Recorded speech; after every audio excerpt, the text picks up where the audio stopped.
then reshare it with volume or the sound.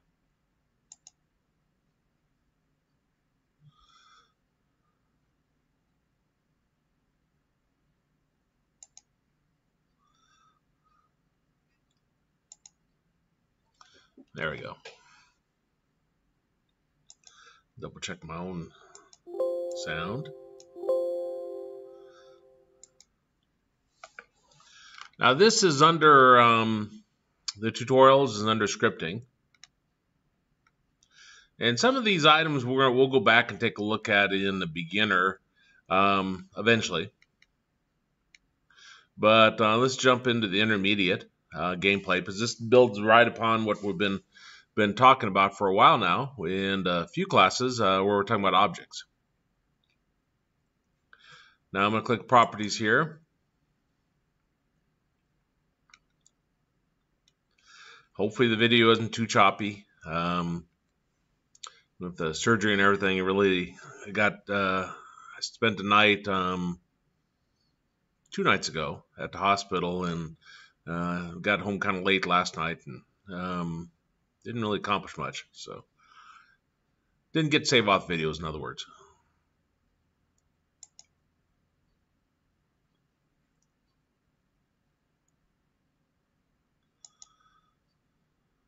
That's interesting. It's Japanese.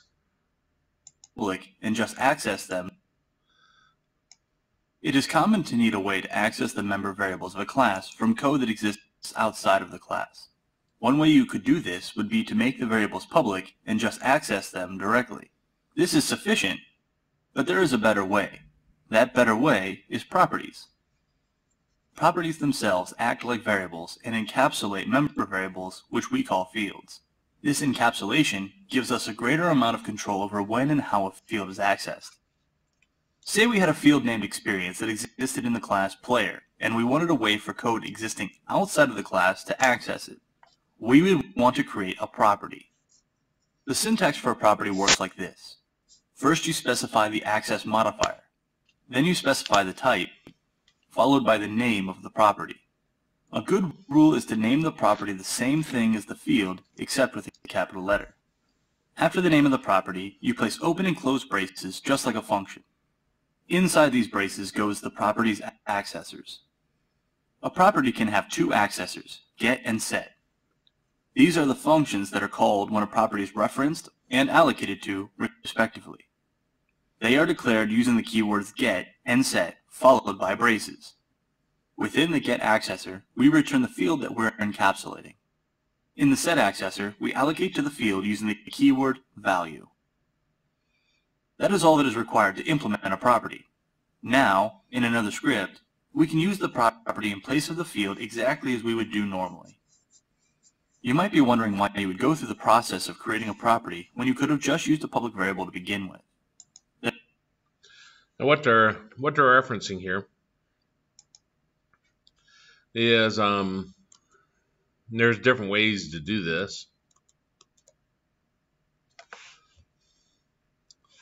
Let me minimize or take that at full screen.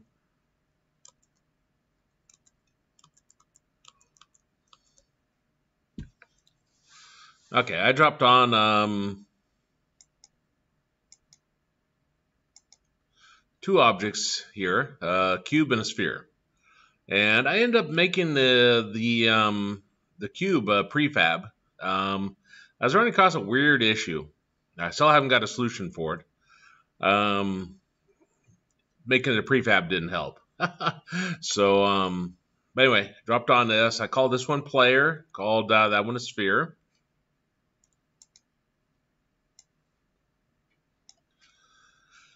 Down here, I came up with a player movement and a sphere movement.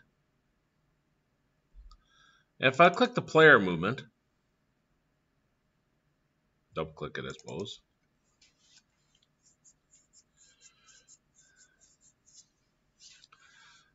Brings us up, and I want to talk about the difference between the two. Now, this is a class, an object, and it's public, so it can be accessed from anywhere in my code there.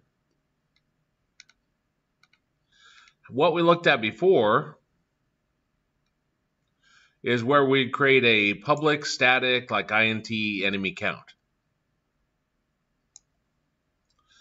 And when we declared this as public and static,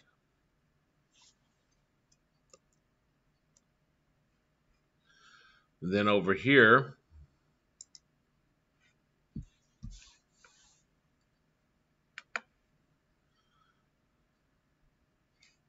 where I've attached a script, what this will do, when you do the public and static together, is it makes it so you can access it from other objects, but there's one occurrence per definition. So, for example, if I take this code here, and I'm using it on 20 different cubes, there's still just one item here, which is fine, because if you're creating like an array of prefabs and you're keeping track of the enemy account or enemy count, then that should just be one that everybody accesses. So they don't all have their own unique variable. If you have 20 enemies, again, this is still just one occurrence. Then down here, I created a constructor. It didn't exist for this class, but up here you notice it says player movement. That's class name. Down here, if you simply have a public player movement, this is a constructor for the class. It's what allows you to create instances. So if I called this 20 times, then I could create 20 different cubes. And all it does is increases enemy count by 1. And so that's all that does, in theory. Now, over here in the, I guess I did it in the sphere, I put a input.get key down key code R. So if they push R, it does this code. And I printed, basically I just printed the player movement dot enemy count. Again, this, type in player movement dot enemy count, accesses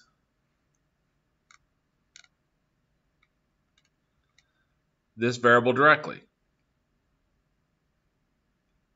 So it accesses that variable directly.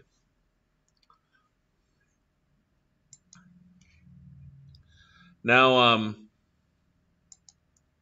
initially I set it equal to 0. When it creates an instance of the player movement, for example, when it creates the cube to begin with in the game, it should come down here and do enemy count plus plus, so it should increase it by 1. So in theory, when I push my R over here the very first time, this debug.log should print 1. In theory. Let me comment out that debug.log, and let's take a look at that. Save that. Come over here and play it.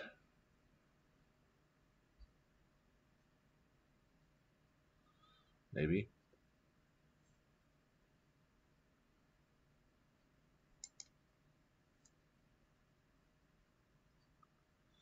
That was slow. Okay, now I'm going to my console. And it had 0, 1, 1, 2, and all of them say what? Okay, let's try that again.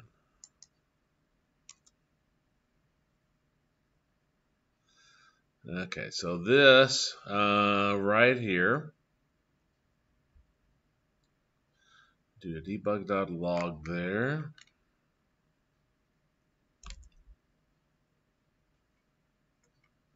Okay, those aren't the whats.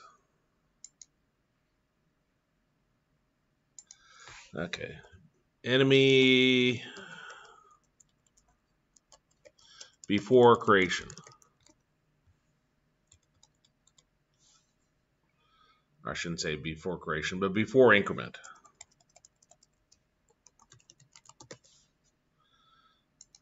the instance should be created at that point. We're just putting our own code in. And this is enemy after increment.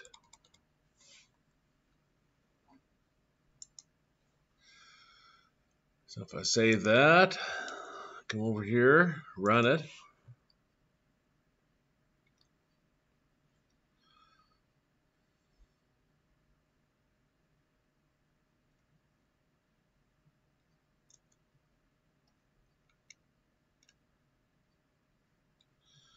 Initially, it starts off with enemy 2.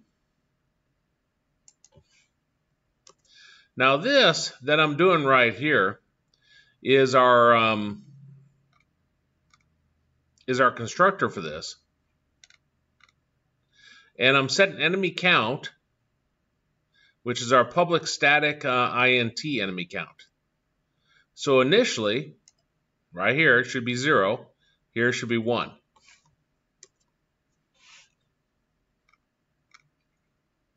So enemy before increment 0, enemy after increment 1. Perfect.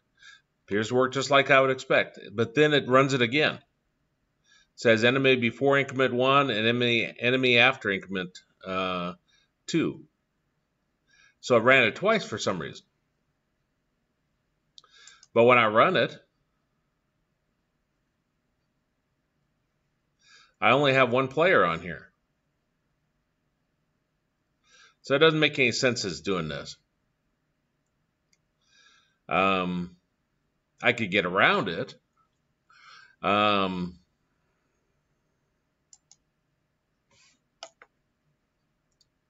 Maybe it's I made it a prefab.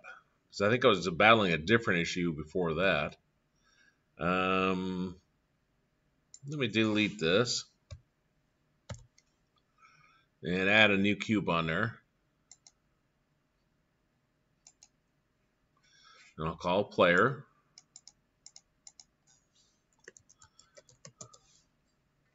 And I'll drop this C# code on there.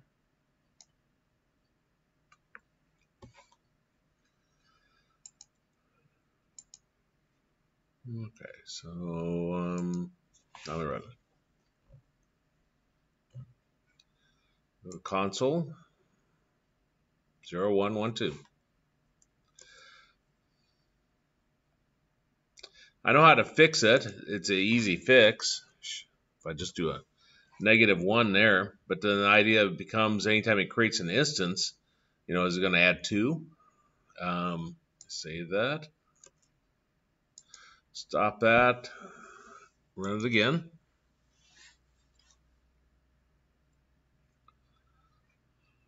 Maybe.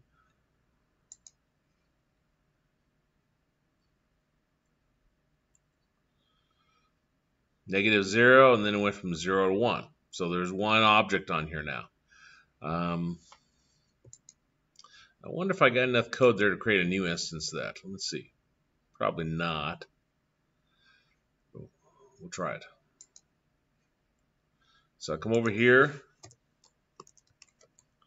Player movement P1 equals new player movement.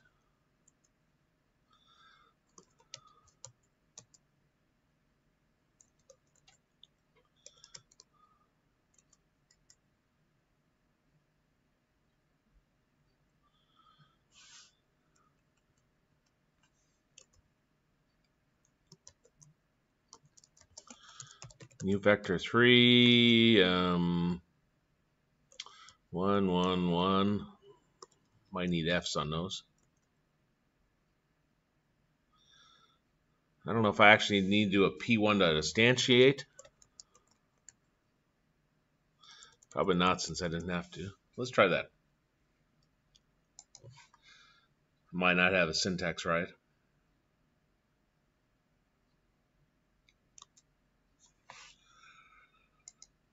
At least no errors.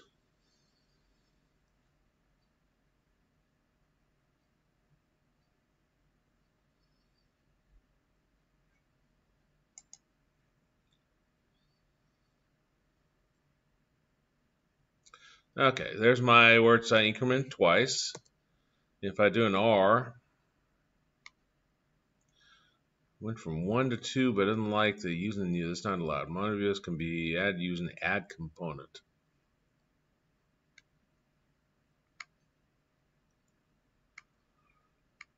-1, 0, 0, 1. Went from 1 enemy before 1 to 2. Only ran it once, but I had an error.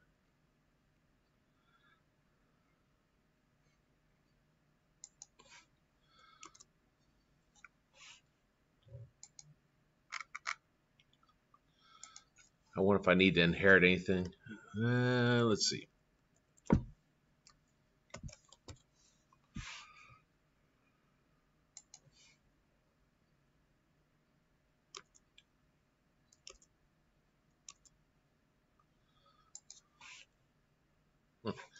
I guess I did have some errors.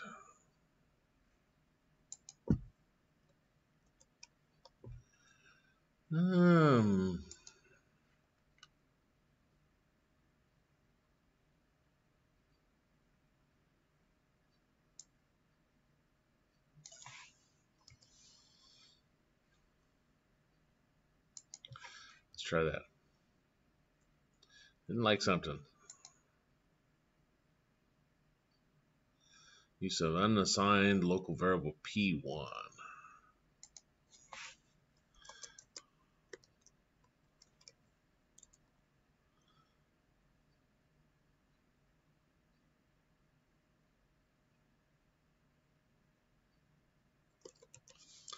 I don't think that'll work.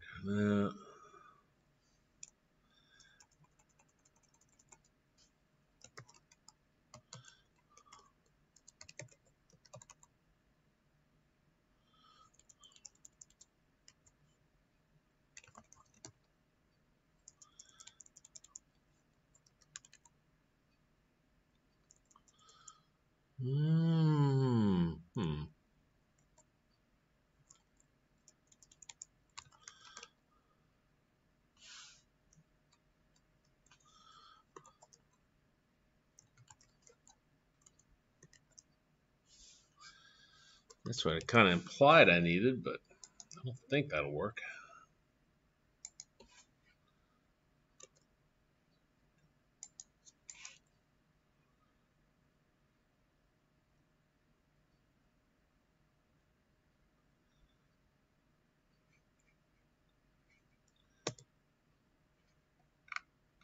No. Pressing R and it's not.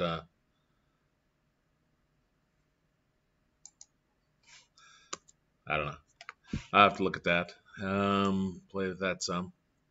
But anyway, I don't understand that. That calling that code over here. Calling a constructor twice on that. Now it probably has its own constructor. But I think if it had its own constructor, it would still just call this one once. But somehow maybe by giving its own name, it's doing that.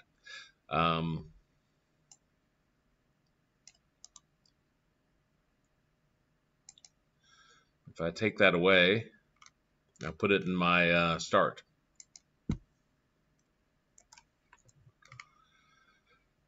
And let me just get rid of the constructor.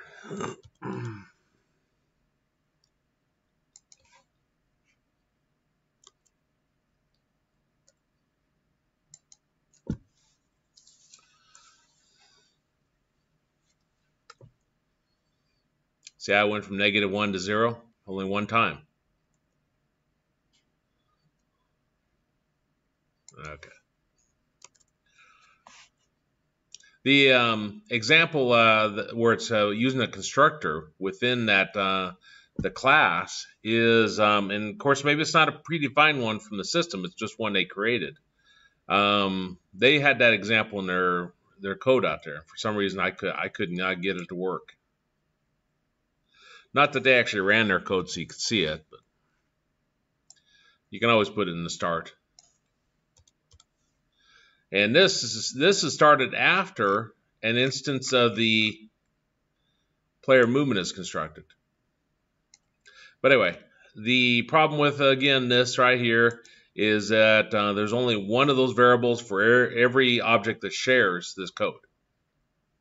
So if I had an array of prefabs, and like I say, 20 of them, there would not be 20 enemy counts, which is maybe what you want. On the other hand, if I come up here, when I say private, that means that this is, you can only access it from within this class. int course integer experience lowercase e. And then down here we got public int and then uppercase e. And by doing a get and set here, this is using an object-oriented type of principle, such that when you create a new instance of player movement, every one of them will have their own experience. So if you have 20 instances created, each one of them will have their own experience that you can draw upon. Because you don't necessarily want everything to be shared. Does that make sense on the difference between the two? Yeah. Okay. And it's really easy to do. You just do get and set, and then your braces, of course. And this get just does a return, a little e experience. So it's returning the private there. And the set here is just always just whatever your name is. And that's your private name right there, equal to value. And that's a keyword you put in there. So for example, if I wanted to keep track of, maybe you hit an enemy and it reduces its strength. So if I want to keep track of strength,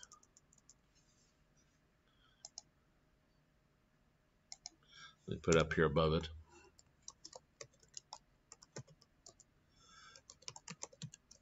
If it's a integer, you can do that. It could be a float, whatever you want. Let's say I keep track of a float.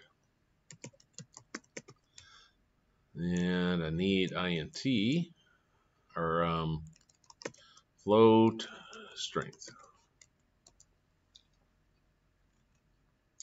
Now that's unique to just this class. So now if I do public float strength with an S,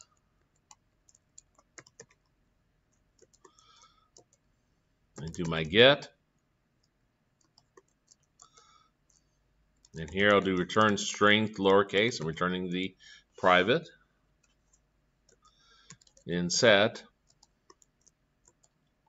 and this will say strength is equal to our value. And then if necessary, after I've done my get and set up here, if I need to manipulate it within this object, I can. And that's what they showed with this example. This is one they have in their code where they have public int level. Now this is on the same level as all the rest of these.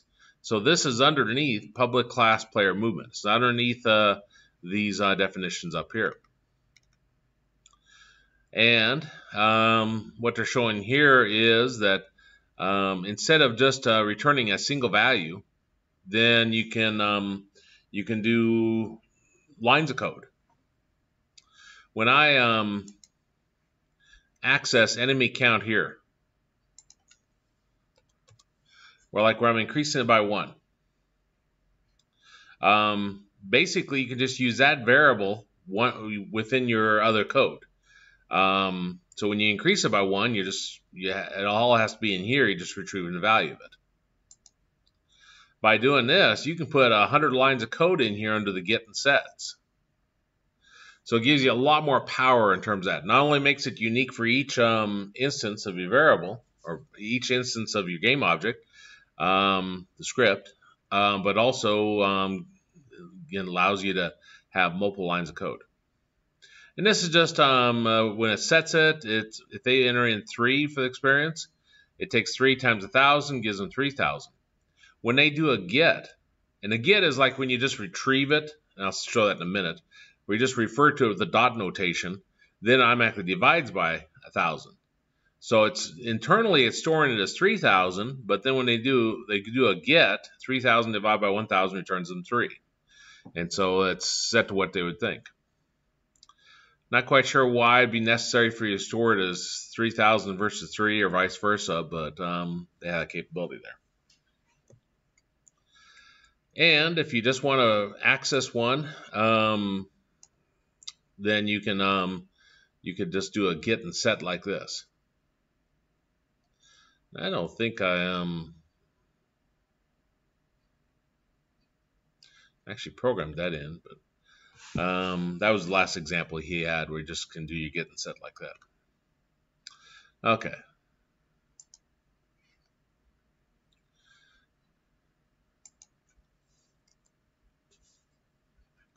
So this is what we already talked about. Now this is how you do it. Game object G, I'm looking for one called player. You could also look for a tag. So if you had 20 enemies on the screen, and you could give them all the same tag, player, then you could loop through and so forth and do whatever. Now here I'm saying player movement, player script equals g.getComponent player movement. This is making a connection to the script. And then I'm referencing player script.experience is equal to 3. And if you were to look at this right here, and you thought, okay, well, you got that name dot experience. This down here, you got that name dot enemy count. It does the same thing. But again, this is just a single variable down here. This can be 1,000 lines of code you could be running when you call this. And each object has its own instance of this. Okay, so I created that strength one now. So if I did a player script dot strength, you give it 10 like that. And that would be where you can use the properties over here. Let's see what else the video is saying. There are two things you can do with properties that you cannot do with public variables. The first is that by omitting either the get or the set, you can effectively make the field write-only or read-only. If the field is private, you cannot read it without a get accessor, and you cannot write to it without a set accessor. The second is that accessors can also be treated just like functions. That means that you can run other lines of code or put calls to other functions in them. An extension of this idea is to start coroutines using the set accessor. The field encapsulation need not be direct. Consider a game where the player gains experience and levels up after every 1,000 experience points. If you had a field to represent the experience points, you could have a property to represent the level of the player. Instead of returning the number of experience points, the level property's get accessor could return the experience field divided by 1,000. Thus it would return the numerical level and not the amount of experience the player has. Furthermore, the level property could have a set accessor that receives a level and calculates the amount of experience the player would have and stores that in the experience field. Another feature of properties is that they can be auto-implemented. To create an auto-implemented property, you would use a shorthand syntax. In this syntax, the get and set accessors are followed only by semicolons. Creating a property in this way makes it behave exactly like a field.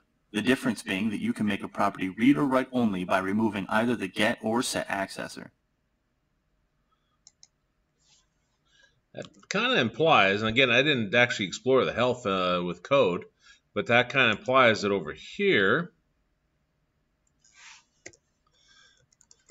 I can do a player script dot health equals 7.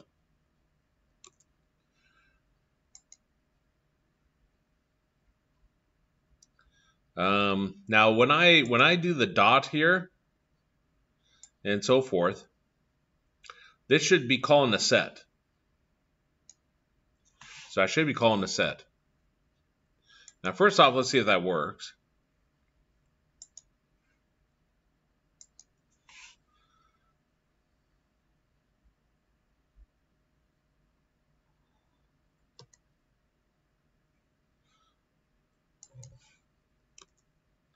Of course, it helps if I'd actually print something. Okay, let's do debug.log. And player script dot health.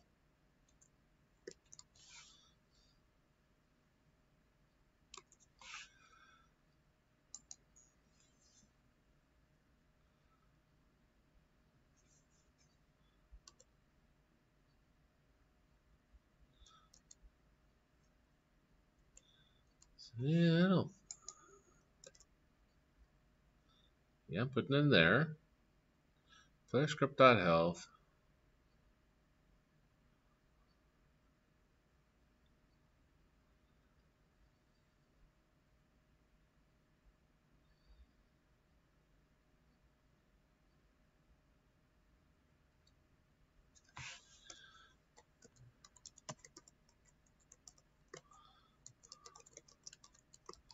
Make sure I'm getting there.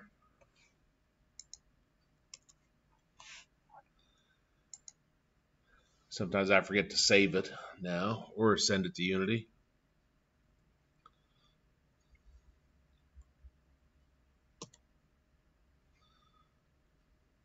Okay, so it did get right here. And printed off 7. Okay, I must not have saved it.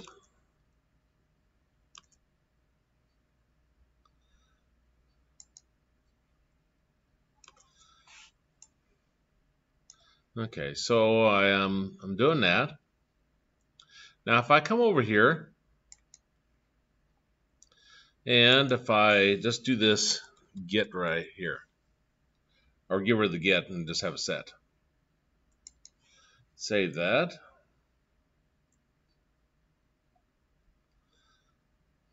Auto implemented properties.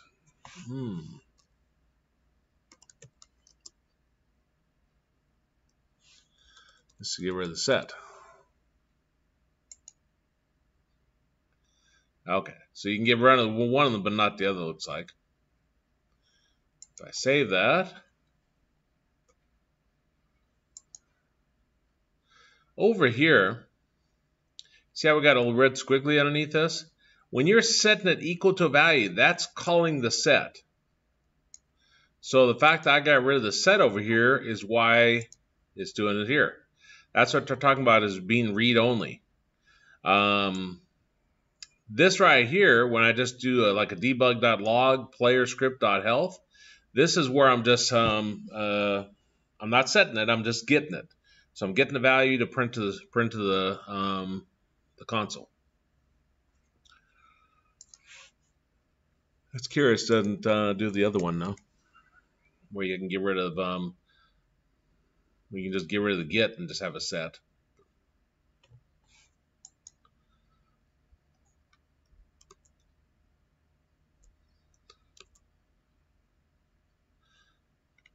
Is there any questions on that?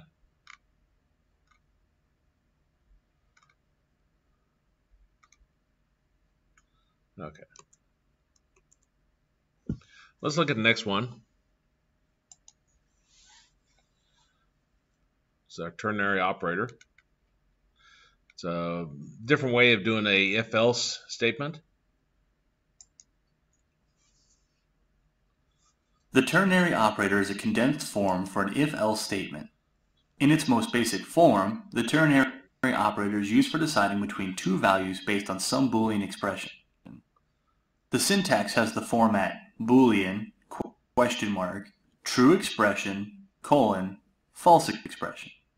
The first parameter is the Boolean, or condition which evaluates to a Boolean, that you wish to test. The end of this parameter is marked with a question mark. The next parameter is the value that the ternary operator would evaluate to if the condition is true. This is followed by a colon. Then the final parameter is the value that the ternary operator would evaluate to if the condition is false. Here, we use a simple ternary operator to determine if a player is alive or dead. Ternary operators can be nested within one another, but if used for long expressions, this can make code cumbersome and difficult to read. A general rule for when to use a ternary operator instead of an if statement is if your code needs a simple if-else structure with a single short expression in each case. Okay. Ternary operators can be nested within one another. So what we're talking about is if I'm over here in my, where do I want to be? Maybe I'm right here, and I'm setting some of these values. Get rid of some of these debugs.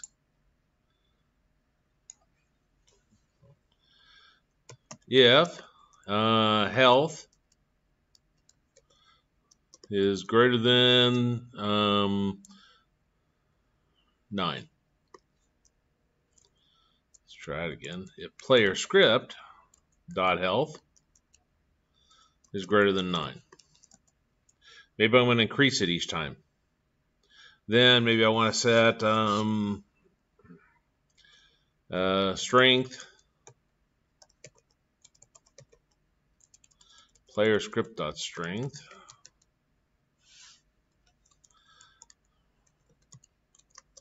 equals 10. Else player script dot strength equals 0. So based upon this value, I'm setting these. Well, instead of writing it that way, you could write it player script dot strength question mark. Wait, no, Boolean. So strength equals. So I need to have my Boolean first. Player script dot health is greater than 9. Question mark. And then 10:0.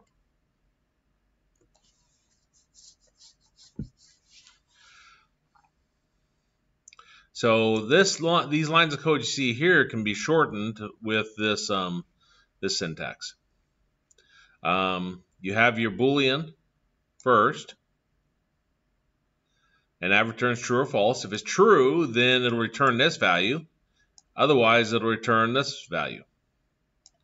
And when it returns it, we're setting it equal to this player script dot strength here.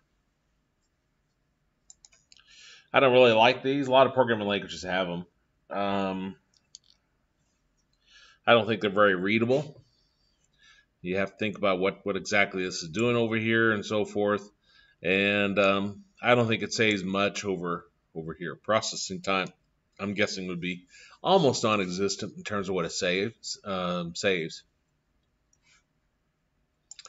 that make sense on what a ternary does? Yeah.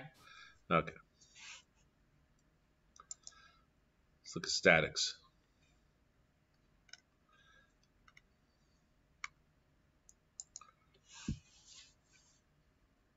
Static members, such as variables and methods, are members that are shared across all instances of a class. Furthermore, static members can be accessed directly from a class without instantiating an object of the class first. Normally, member variables are unique to each object of a class. While every object of a class has the same variables, they each have their own values. With static variables, however, each object of the class has the same variable with the same value. Therefore, changing the value of a static variable in one place will result in a change of value in all of the others. Say that you wanted to know how many objects of an enemy class had been instantiated. An easy way to accomplish this would be to use a static member variable named enemy count. By putting the keyword static in the declaration of a member, you are declaring that it is static and thus will belong to the class itself, not any instance of the class. Then, all you need to do is increment the variable whenever an enemy object is created. Since every object increments the same variable, it will contain the total number of all enemies created.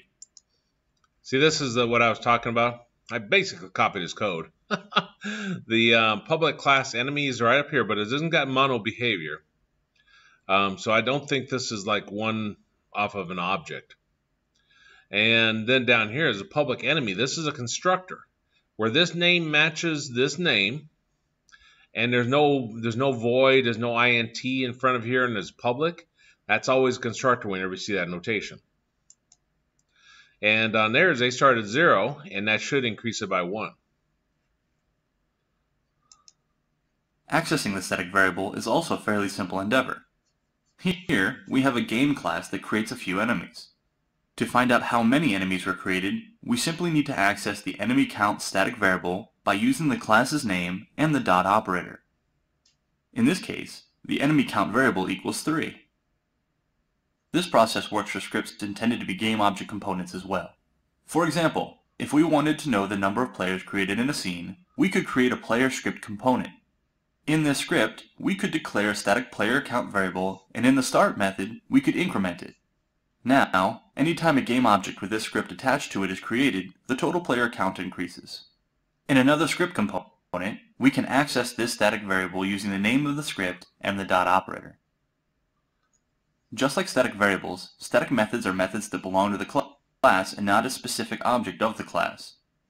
A very simple example of this would be if you have a class called utilities, and inside the class you have a static method called add that returns the result of adding two numbers together.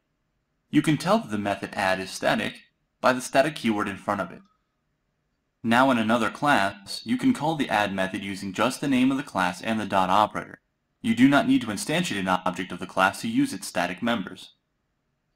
Chances are, you have already used static methods even if you haven't realized it. Consider any time you have worked with input in Unity. Methods like input.getAxis, input.getKey, and input.getButton are all static methods. You can tell that they are static because you didn't need to instantiate an object of the input class in order to use them. In fact, Unity has many static methods available to you that provide a wide assortment of utilities and features. It is important to note that you cannot use non-static class member variables inside of static methods. Remember that a static method belongs to the class, while non-static variables belong to the instances of the class. You can also make an entire class static. To do so, simply put the static keyword in front of the class name. The result is that the class becomes static and cannot have instances of it created. This is useful if you wish to make a class completely made up of static member variables and methods, like the input class.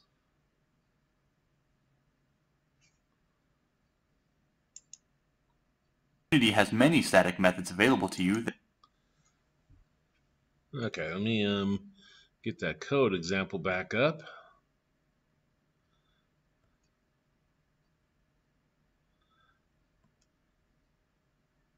There we go.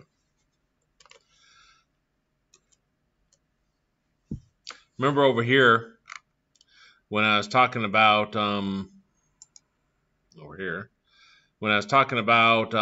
putting a constructor inside of this and it not working, he counting it twice. This is what he did in his video. He took, so I guess it was working in his video. Now that I think about what he's doing, except for that first example, ours is a little bit different. He put this in the start like I did. I didn't get that idea on my own. I got out of the video, and that's where it worked. Still a little bit foggy on why if I create a constructor here in this public class, why I would call it twice. That's the part that's got me a little confused. But it could be that when I call it here, I still don't know. But, okay. He was talking about in this when I have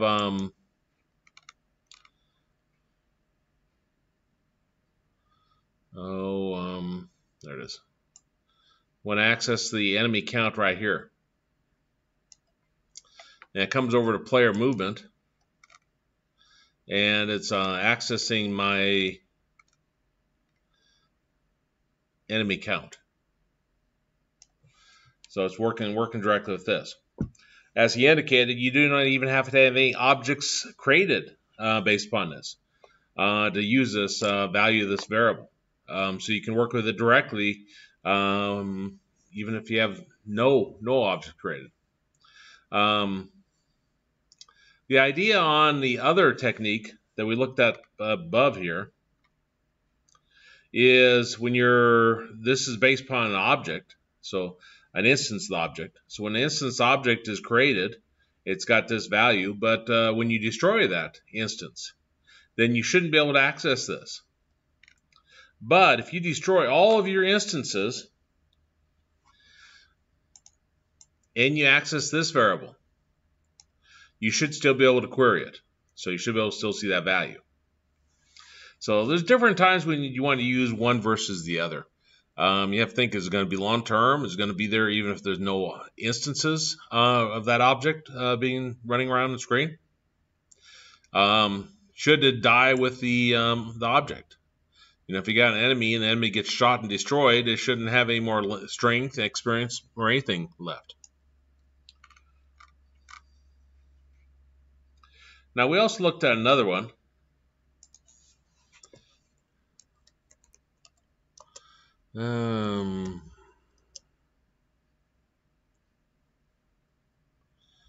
Public INT lives.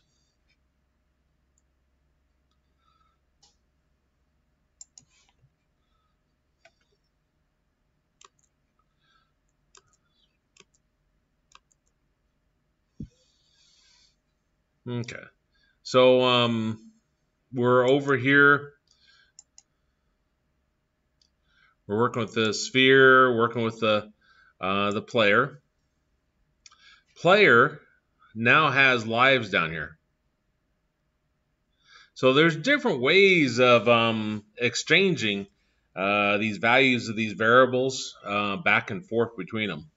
This is one we work with a lot.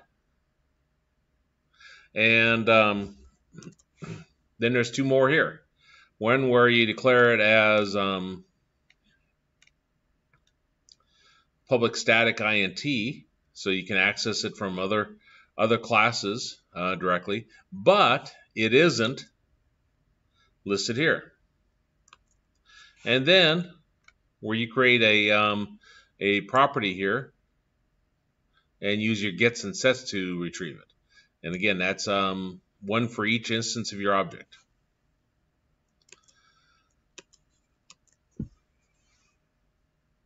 Now, method overloading.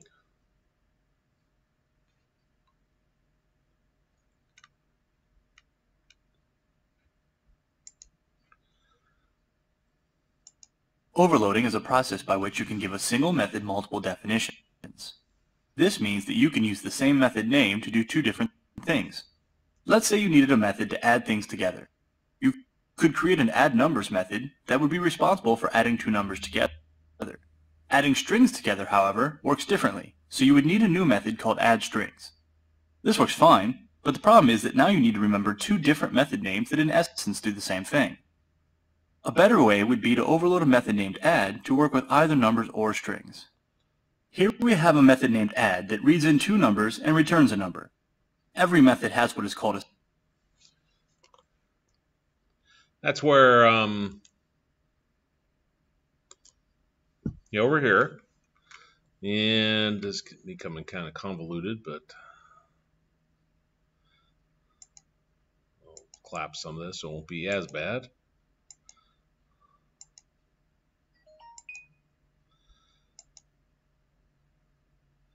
And I got my phone on, so I'll go ahead and apologize for that. I'm going to check it if it does anything. I just want to make sure there's no text. I told my wife to text me if she needed me to come home right away. The son's going through a lot of pain and a lot of issues and so forth. So that wasn't anything. Okay, so down here, this is where you got like a public void add int num1. I think that should be a comma. int num2. And you got your sum, and sum is equal num1 plus num2. And I won't do anything exciting here. Maybe I will return it. Return sum. So up here, I want to change that to an int.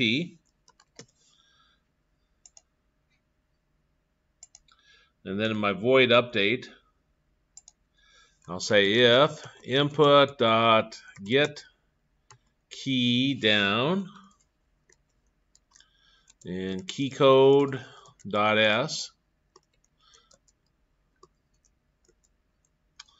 Then I'm going to do a public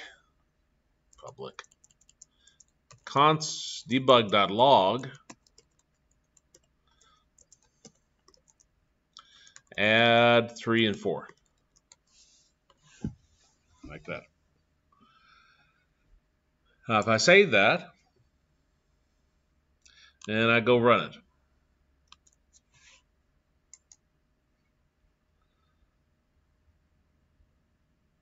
again, I have the console loaded here. If I did I save it?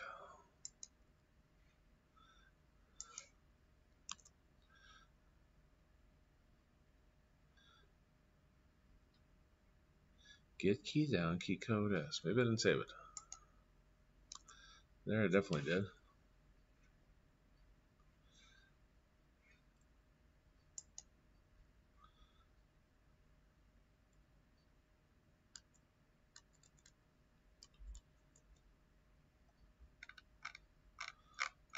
Oh, it was just taking a while. Kept pushing S and it wasn't coming back. There, I push S and it adds it together. Boy, that took a little bit.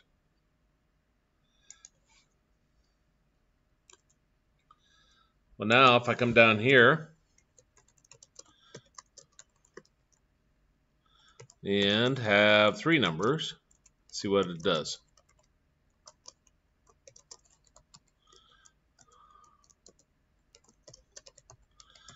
So sum is equal to num1 plus num2 plus num3, and return sum.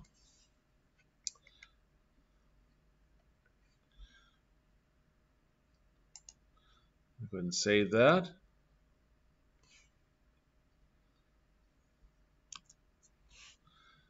Now if I run this, I'll try to be patient this time.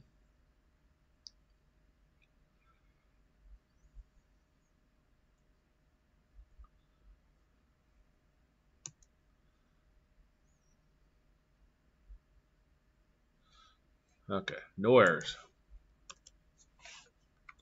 Now up here, when I do a debug.log and add and do a beginning parentheses, there's two ways I've overloaded this this one method called add.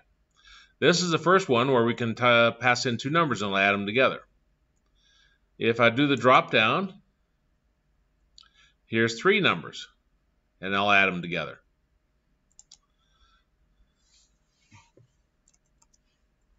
So I could type in 3 numbers like that. Now you can have different code here, public int add, and have no numbers. So that's where nothing's being passed in. And then maybe you'd return 0. Notice it's still the same name. I think they do have to be consistent. They have to return the same value. I think it gives you an error if it doesn't. Up here, debug.log. And if I do an add, 0 or 0, that won't work. Like that. This should return 7, 3 plus 4. This should return 5 plus 1 is 6, plus 2 is 8. And this should return 0.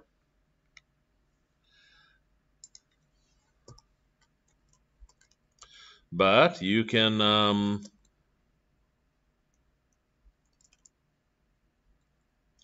let's see. Let's try to I think with his example, I think you can do a different data type. Let's say string and add. And well, that should be in uppercase. So I will try this. S1 string S2.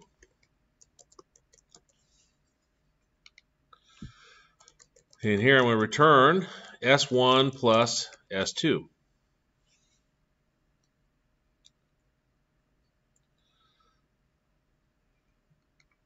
Such that down here, debug.log add David Hayes. Now, it won't really add them together. What that should do is it should concatenate them. The plus is, I believe, the concatenation for a string, if I remember right. Let's save that and run it and see. So again, what we should see is 7, 8, 0, and David Hayes all together, no spaces.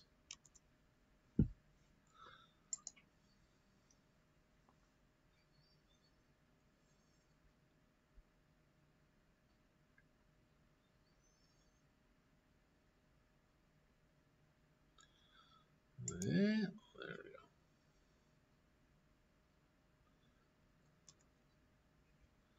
7, 8, 0, David Hayes all together. That's overloading. Let's go watch the rest of this and see if there's anything else unique they present. A signature. The signature is comprised of a method's name and parameter list. No two methods can have the same signature within the same scope. We overload methods by giving a new method the same name, but a different signature. Using our previous example, we can overload this add method to create a new method that adds strings. Notice that our new add method has the same name, but a different parameter list. Since it is a different signature, this is allowed. In some other class, when we try to access the add method, we can see that there are two versions of it. The correct version will be chosen based on the arguments you pass into it.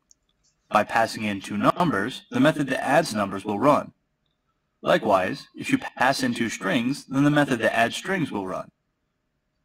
One of three things will happen when the system tries to decide on the correct version of an overloaded method to run. First, if there is an exact match to the parameters passed in, then that version of the overloaded method will run. If there isn't an exact match, the system will look at all of the possible matches and will choose the one which will require the least amount of conversion.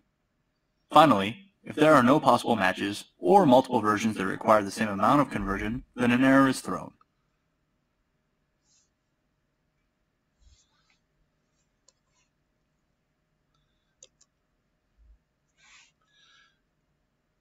I wonder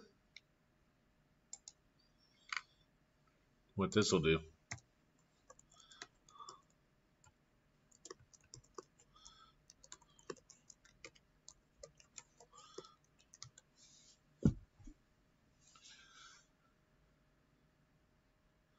It won't even let us put that in.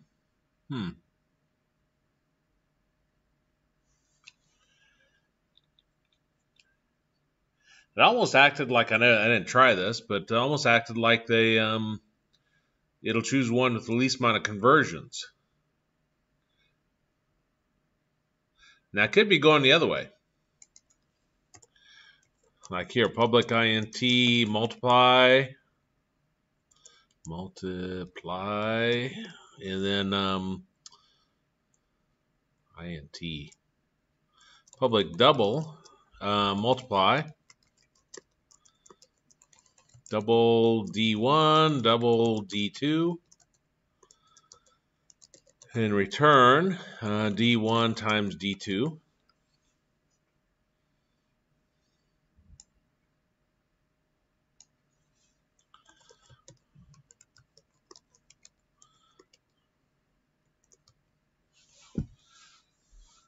Like this right here. In theory, these are integers. So when it sees 3 and 4, it thinks integer. But I suppose what they imply by that video is that it sees, okay, well, I can change the integer to a double, and I can use this one. So if we save that,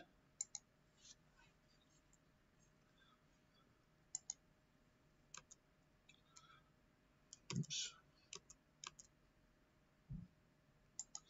then run that.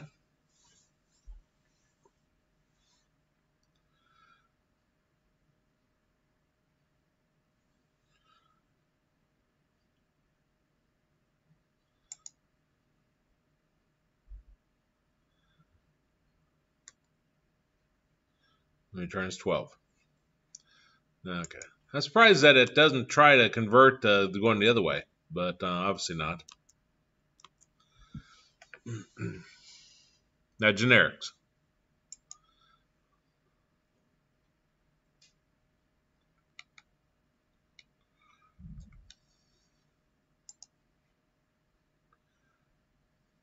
Generics are a feature whereby classes and methods, amongst other things, can be passed a type as a parameter. This, in effect, allows you to program generically without knowing the exact type of the data you'll be working with.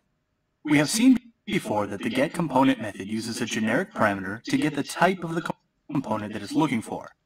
GetComponent is what is known as a generic method. Let's take a look at creating one. Here we have an example of a simple generic method. The first thing to look at is its generic parameter.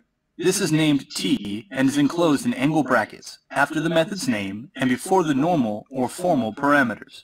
Since this t could represent any type, its name is arbitrary, but most use the letter t by convention.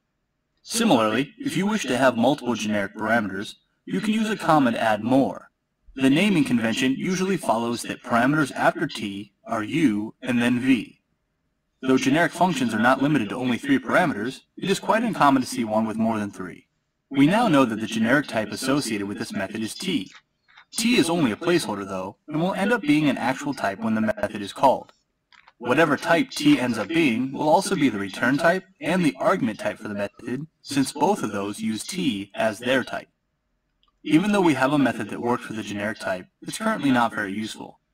So what can we do with a generic type? Well, since we don't know how this generic type will act, we can't do much with it. This generic parameter... See, I wonder, now I'm seeing this,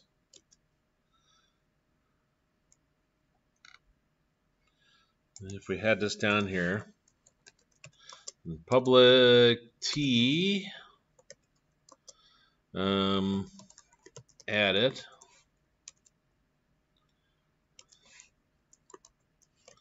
t in 1, t in 2,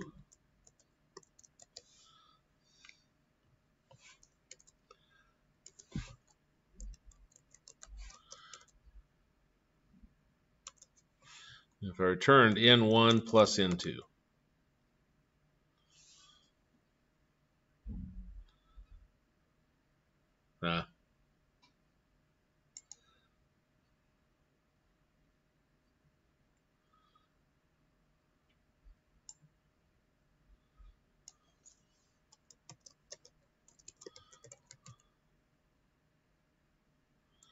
If type of n1, not that I can know what that means.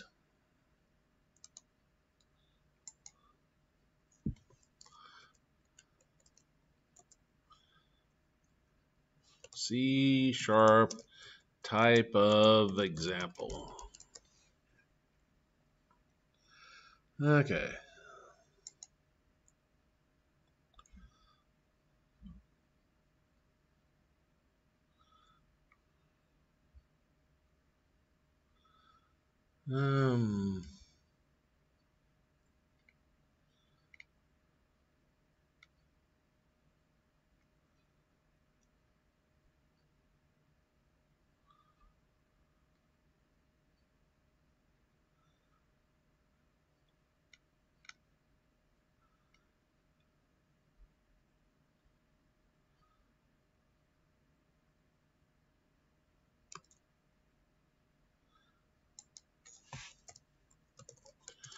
Type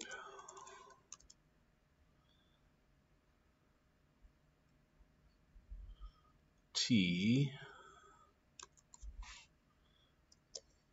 equals type of n1 cannot be found using a directive. What do I need to use?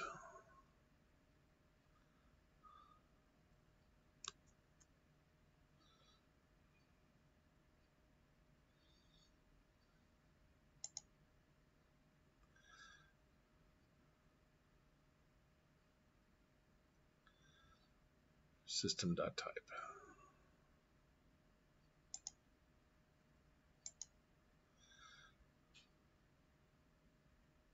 It's a variable, but is used like a type.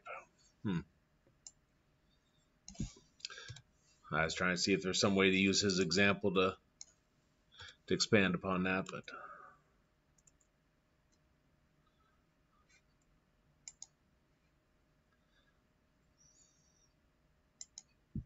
could be anything from a float to a mono behavior and more. Since we don't know what it is, there aren't many operations we can perform on it. We cannot, for example, multiply a mono behavior by 2, and we can't access the game object field of a float. Right now, it's just treated as though it were the class object, which is the base class that all C# classes implicitly inherit from. So how do we perform more operations? In order to know some of the features of the type, we have to limit what types it can be by placing a constraint on the generic parameter. To add constraints to our function, we type where after the parameters, but before the function body. This is followed by the generic type we're going to constrain, in our case, t, and then a colon. After the colon, we have the specific constraints separated by commas. The constraints generally fall into 4 categories. You can use either the keyword class to make sure t is a reference type, or the keyword struct to make sure it's a value type. You can use the keyword new followed by a pair of parentheses to ensure that it has a public constructor with no parameters. You can use a class name to say that t is that class, or, via polymorphism, any class that derives from it. The last category of constraints is interfaces. You can use an interface name to say that t has implemented that interface. In order to use a generic method, you must specify what type you want it to use. Let's say you wanted to use the generic method you just created. In another class, you would write the name of the method followed by the angle brackets and the type you want. You would then follow that with the parentheses and any arguments. All of the features that we've discussed apply to generic classes and interfaces as well as methods. By giving a class generic types, you can affect the types of fields, properties, and methods within it. Making generic classes is one of the more common uses of generics and makes it very easy to implement data structures. Let's take a look at a generic class now. This class uses a generic type of t. This means that every instance of the type t used as a type in the class will be replaced by an actual type when it is used. This class has a single member variable named item that is of type t. The class also has a method called updateItem that takes in a single argument of type t and assigns it to the member item. In order to instantiate an object of this class, you must specify a type for t. You do this by typing the name of the class followed by angle brackets and the type you want. You must also do this after typing the name of the constructor and before the constructor's parameter list. One of the most common uses of generics is for collections like dictionaries and lists. For more information on dictionaries and lists, see the lesson linked below.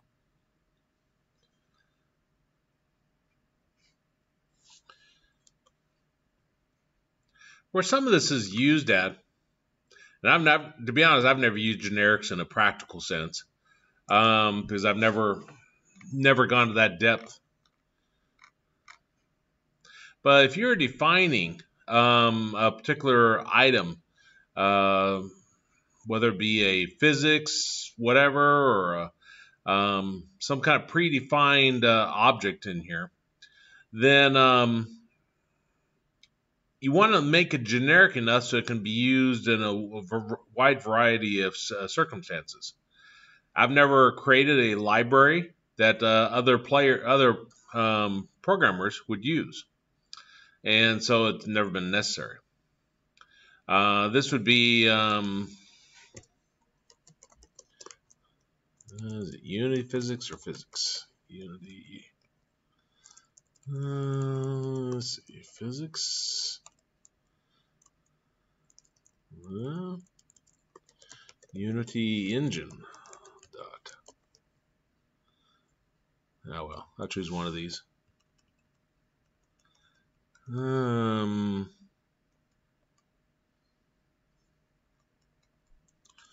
Using sprites. This brings in a wide variety of code. Let's see what potential fixes are. Using Unity Engine .sprites.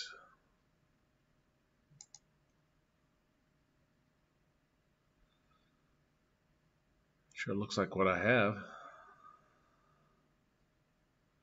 Oh, remove unnecessary using. That's because we're using the Unity engine right here. I see.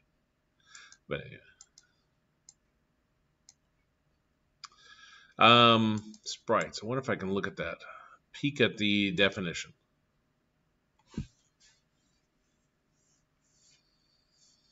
Go to the definition.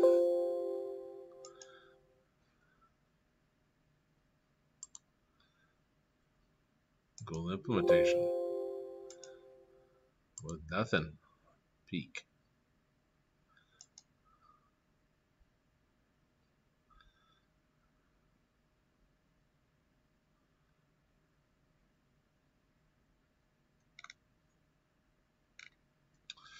Well, shoot.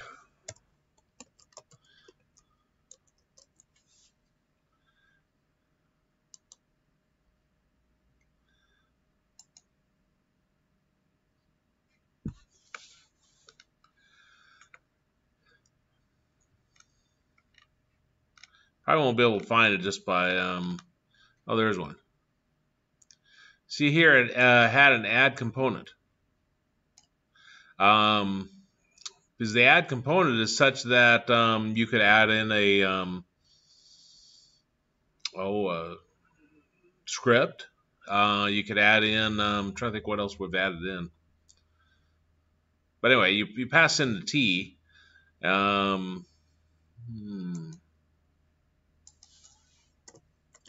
G dot.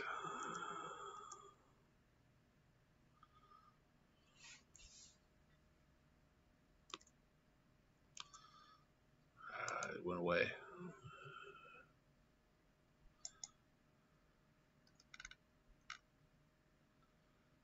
Add component. Public T. Okay. If I can pin that.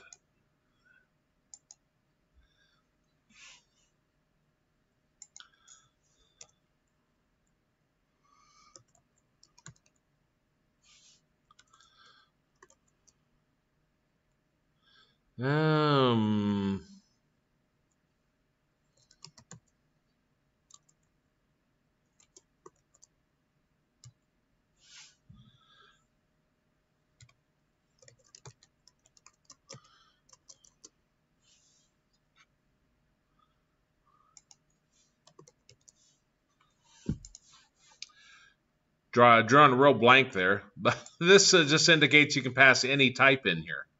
In this case, I'm passing in a transform. It doesn't like something I've done. Like I haven't found it. Yeah. G dot or G equals game object dot find player.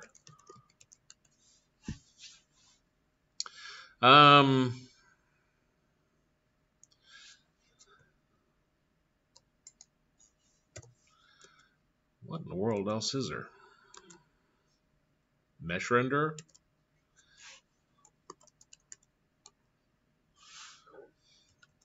So mesh render mr equals G dot add component mesh render.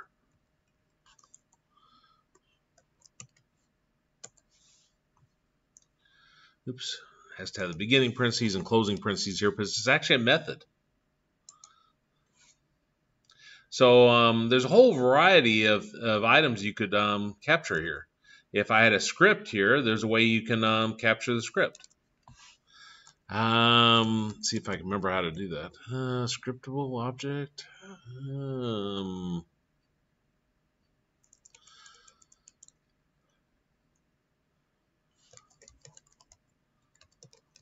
Script.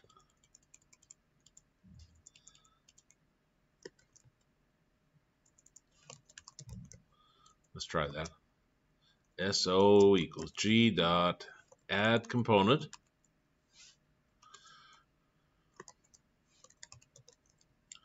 It's not quite, I think, what I was wanting there. That class from you can derive from if you can create objects that need to be attached to game object. But anyway, it can be any type. Then when it calls this generic one down here.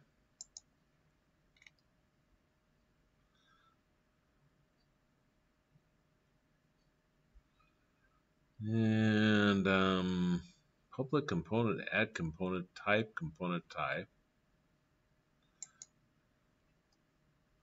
Adds a component value of component type to the game object. C# uses a generic version. Like I said, if you were creating your own library where you could bring this in, this is where you'd use this. I've never created a library for other programmers to use. It never has been a necessity for myself because I wanted to create it from scratch each semester anyway. This is more of somebody going into game development or doing project work where you're working with 100 other programmers. Your goal they've assigned you is to create this game object library. So you come up here, you want to create this class up here of game object so that everybody can use it, and they've put down the restrictions on what they want it to do. So you go through here and you write all the code for this. All of this is showing us is a little bit of description, how to call it, whether it has a get and set, and so forth. You see some of these have the get, but they don't have a set. This would imply from a rigid body that I could not set the rigid body component. I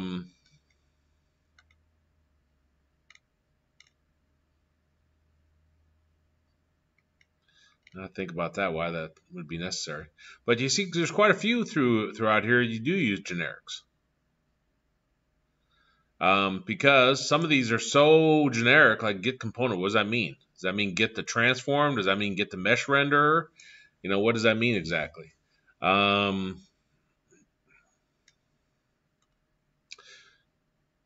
Not that I'm going to be able to create one that you can actually use without creating an external library. But does that make sense on generally what generics are used for? Yeah, it does. Okay. I can look at it. I can understand, you know, where they can use it, but to actually create a useful example myself, that's not me.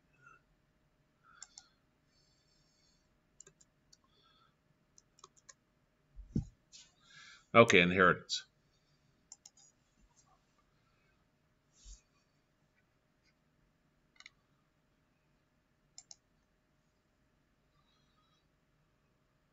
The scripting languages that Unity supports have a feature called inheritance. Actually, I only got 3 minutes left. This is a 5-minute video. So I guess I won't show inheritance today. We'll continue on that next time.